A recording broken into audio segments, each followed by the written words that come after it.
Alex is cantering. Give her a good kick. Give her a good kick. There you go, Alex! Woohoo! You did it! Kiss again. Kick her!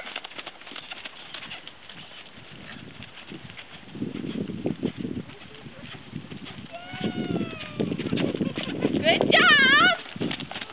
Rosie's like, I do not want to trot. Look at you, Belle. I was like, good job! Woo! Give her a pat! Good job! High five! Cantering! Woohoo! Let's go the other way. Is that fun? Good job! Are you tired? To keep her going from doing that, you know, once you get in the canter, it's more comfortable than that fast, bouncy trot. You're just going to have to kick your legs to keep her in it, okay? So you have to just use those strong legs of yours to give her a kick, and then she'll canter faster. We won't have to do so much of the annoying bump, bump, bump trot. It's so uncomfortable. Okay? Here we go. Give her a kick for the trot first. And then go ahead and kick her harder, and we're going to kick. Kick her. Kick her. Hard, honey. Kick her hard, Alex!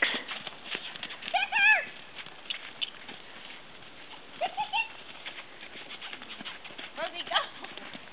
You got to kick, Alex. You gotta kick her, Alex, hard, Alex! In the belly, there you go! That was good. My feet are in this. Okay.